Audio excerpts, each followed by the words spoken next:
মাত্র ৭ মাসে পবিত্র কোরআনের হাফেজ হয়েছে ১১ বছর বয়সী ওমর ফারুক ফাহিম। এই কিশোর লক্ষ্মীপুরের রামগঞ্জ উপজেলার মাঝিরগাঁও মাদ্রাসা ই দারুল উলুম মাদানিয়ার ছাত্র।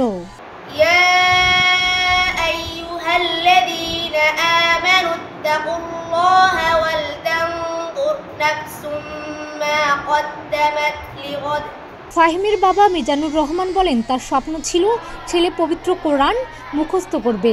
স্বপ্ন সত্যি হয়েছে। ওমর ফারুক ফাহিম আমার বড় ছেলে। আমার টার্গেট ছিল আমি তাকে হাফেজ বানাবো। তো আল্লাহর অশেষ মেহরবানিতে আমাদের শিক্ষক হুজুরদের অশেষ অপরিসীম ক্লান্তের বিনিময়ে আমার ছেলে চেষ্টা করেছে। আল্লাহ আমাকে নিয়ামত দান করেছে, আমি এর জন্য শুকরিয়া আদায় করি।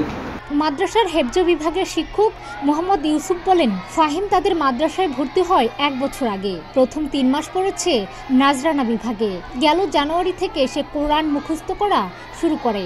খুব অল্প সময়ই তুখর প্রতিভা দেখিয়েছে ফাহিম। তিনি আশা করেন ছেলেটি তার মেধা কাজে লাগিয়ে একদিন বড় আলিম হবে। ওমর ফারুক ফাহিম নামে এক ছাত্র ভর্তি হয়। কিছুদিন নাজারা অধ্যয়নের পরে আলহামদুলিল্লাহ তার মেধা বিকশিত হওয়ায় আমরা তাকে হেফজ সবক দিই এবং সে অল্প সময়ের ভিতরে আল্লাহ তাআলার অশেষ মেহেরবানি মাত্র ৭ মাসের ভিতরেই আল্লাহর কালামে এলাহি কালামে পাক মুখস্থ করার সেই শক্তি আল্লাহ তাআলা দিয়েছেন। সেই জন্য আমরা মাদ্রাসা এবং আসাতিজা কেরাম সবাইকে আমি মোবারকবাদ জানাচ্ছি এবং দেশবাসীর কাছে দোয়া চাচ্ছি আল্লাহ তাআলা যেন এই ছাত্রকে উত্তরোত্তর তার মেধা আরও বিকশিত করেন। আল্লাহ তাআলা যেন তার এই দিনের দায়ী হিসাবে আল্লাহ তাআলা কবুল ও মঞ্জুর করেন। শিক্ষক ও স্বজনরা জানান, শিক্ষকদের পরিশ্রম ও আন্তরিকতায় মেধাবী শিক্ষার্থীরা সমাজকে ভালো কিছু উপহার দিতে পারবে। হাফেজ মোহাম্মদ ওমর ফারুক ফাহিম আমাদের অত্র মাদ্রাসার একজন মেধাবী ছাত্র। খুব অল্প সময়ে তার প্রখর মেধা থাকার কারণে আল্লাহ তাআলার অশেষ মেহেরবানিতে মাত্র ৭ মাসে কোরআনে কারীম পুরো মুখস্থ করতে সক্ষম হয়েছে।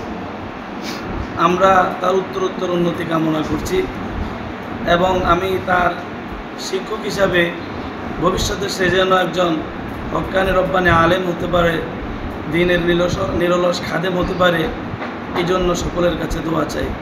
মাদ্রাসা ই দারুল উলুম মাদানিয়া মাদ্রাসায় নুরানি হেফজ বিভাগ মিলে ৬০০রও বেশি শিক্ষার্থী রয়েছে। এটি নুরানি তালিমুল কুরআন বোর্ড পরীক্ষায় সারা দেশে ৭ম ও লক্ষ্মীপুরে ২য় স্থান অর্জন করে। এছাড়া প্রতি বছর হেফজ বিভাগ থেকে শতাধিক শিক্ষার্থী হেফজ সম্পন্ন করে। ডেস্ক রিপোর্ট, প্রতিদিনের বাংলাদেশ।